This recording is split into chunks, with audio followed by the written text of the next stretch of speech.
Good morning, brothers and sisters again. So today's exercise is very simple. 忍辱, yeah. Patience, endurance. Okay.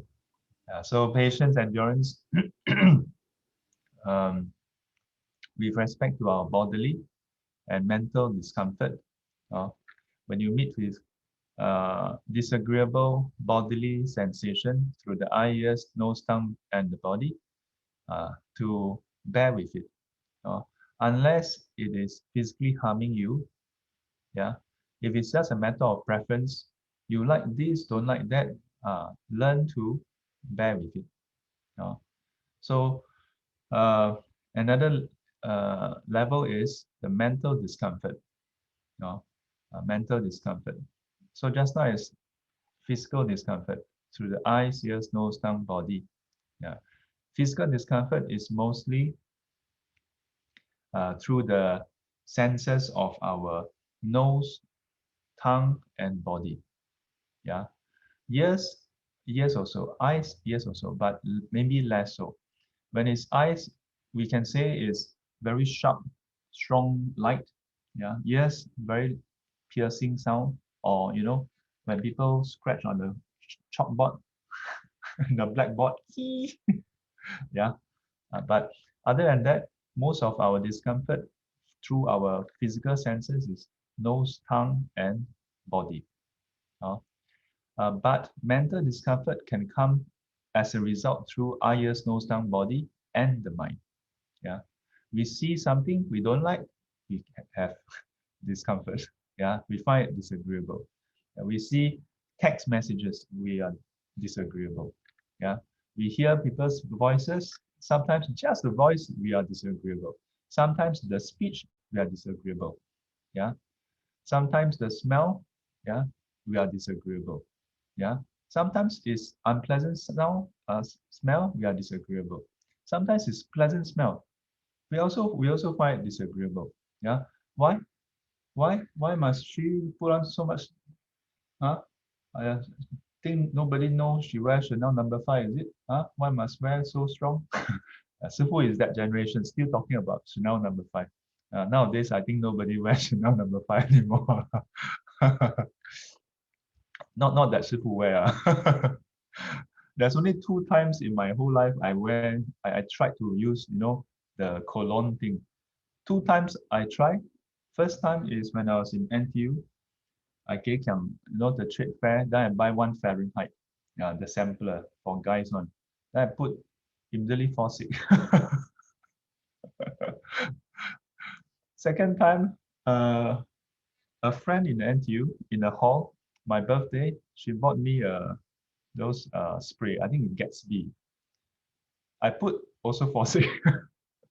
Somehow my nose, I cannot stand the scent. I put boom, fall sick. So check yourself. Yeah. We usually think, oh, disagreeable scent, I have to endure. But agreeable scent sometimes will also give rise to displeasure. Yeah. Because we may not like the scent, even though it's so-called agreeable, simply because we don't like that person. Then taste. Today you try ordering things that you don't necessarily like. Of course, if you're a vegetarian, don't go and order meat. Oh, Sifu say, order something I don't like. Today I ordered chicken rice. I don't like chicken. I don't like to eat meat. I go and eat meat. No. Don't do that. And then sensation. Okay, sensation. Maybe we go somewhere and then it's very cold or it's very hot. Yeah. Again, highlight that unless it's physically damaging, otherwise try to watch yourself. And in the process, as you try to endure, it will help you to watch your aversion and your greed. Previously, we say directly go and observe, right? Maybe you can observe, maybe you cannot. So today, instead of directly observing it, you try to endure. Yeah.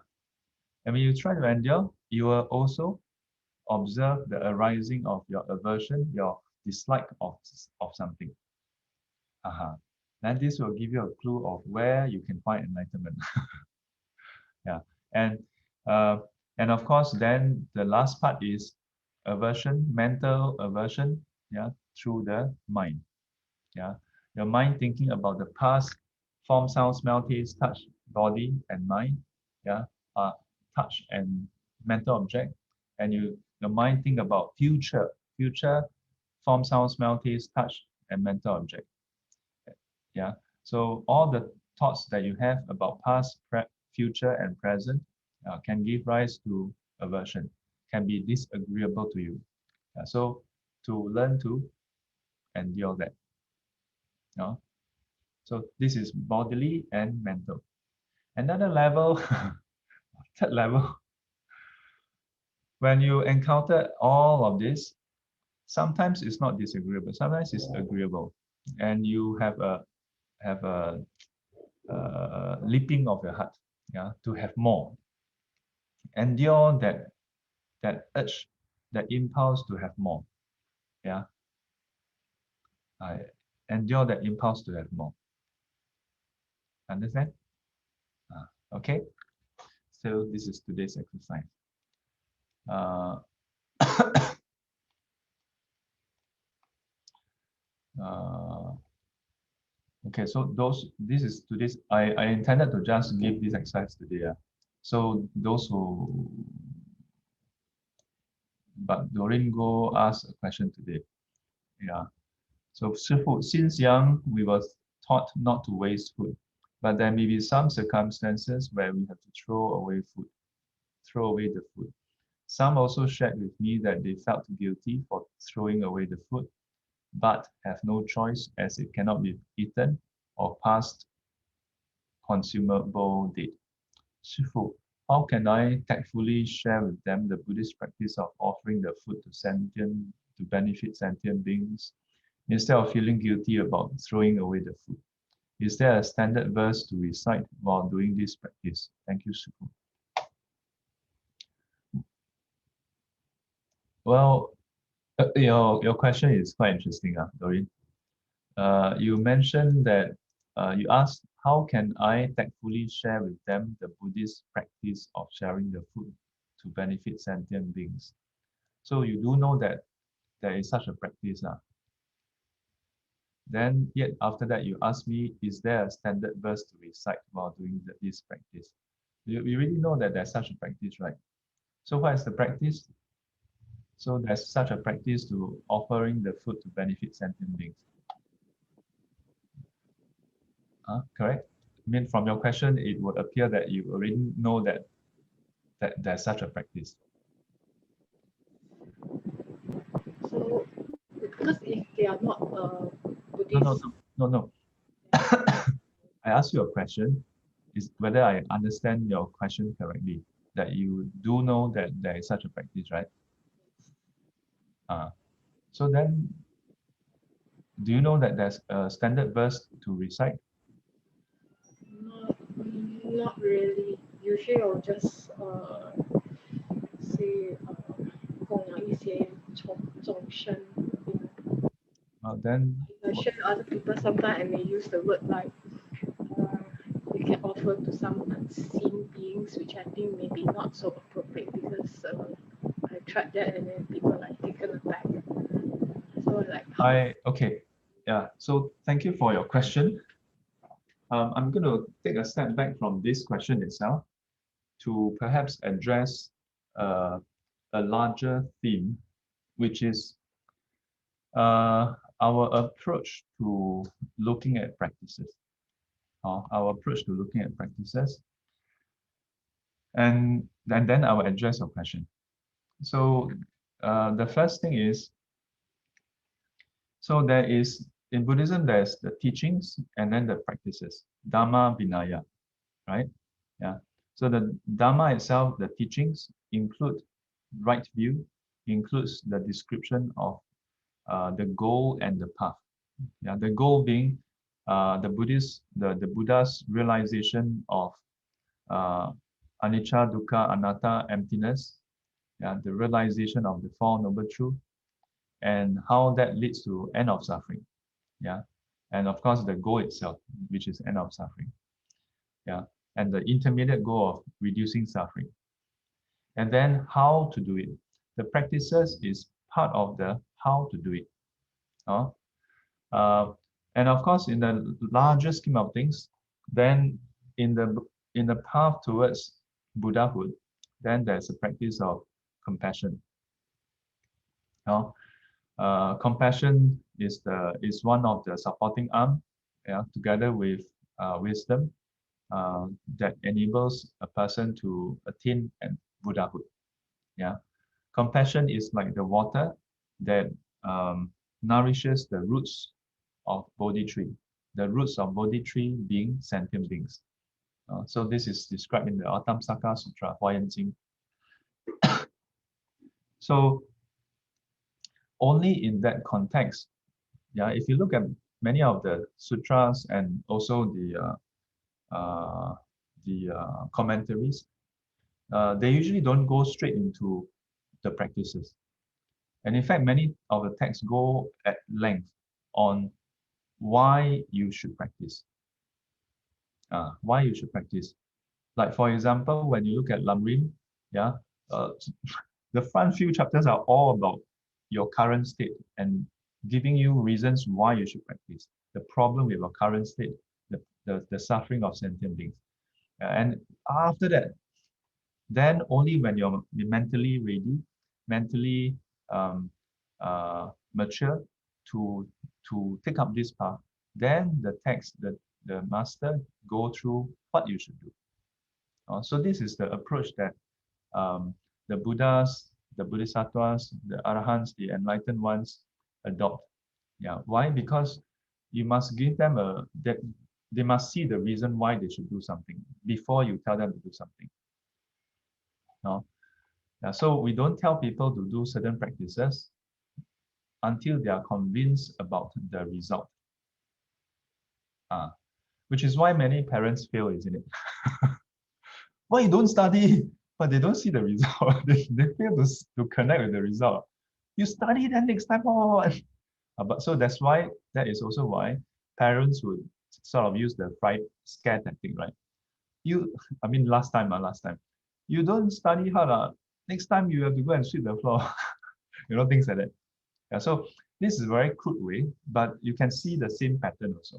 Yeah, trying to get the person the child to see that if you don't do it, the consequences is this. If you do it, the consequences is another thing. Yeah, and only when the person see the benefit of doing it, then they want to do it. Then maybe the parents can share. Okay, this is how you do it. So then, in that context, we come to Doreen's question. Doreen's question about how can I tactfully share with them the Buddhist practice of offering the food to benefit sentient beings, instead of feeling guilty about throwing away food. So first things first, perhaps we should get people to stop feeling guilty as well. Yeah. Because we must know that we are not food processing machine, right? I grew up eating a lot of food that people cannot eat. You go temple, 来笑脸给来夹夹 because usually when I'm in the temple, I'm usually the youngest, and somehow until now among the community, I'm still the youngest. So in some centers when they offer lunch, all the devotees are like at least 10 years older than me, 10, 20 years older than me. And then Bante is also older than me. So all of them look at me, young man, young monk, young monk. so, so, but over time I realized, well, this is, well, it is good not to waste food. But should we then make ourselves a food processor? That anything left over we go and process. But in which case, then we have to stand by. We have to stop work. We have to stand by at all the restaurants, food court also, right? Hawker center. There's definitely some leftover food on the plates. Are we going to go and eat them? We don't, right? Yeah, but we don't feel guilty. Why? Maybe it's because we didn't order that much. So it means that objectively, processing food that is not eaten is not our job. Okay, so far so good. Yeah, because if the statement is I feel guilty as long as there's food wasted, then I have to process all food. But no, ma. So it's only then we are left with a condition where it is food that we have ordered, right? So it shouldn't include our family members. Family members who order food, they cannot finish, that's their problem. Okay, so far so good. Yeah, I know that sometimes husband and wife have this problem. Yeah, husband cannot finish, wife eat. Wife cannot finish, husband eat. So both become woo. Yeah, or son cannot finish, mother eat. Then mother cannot finish, son eat. Then both woo.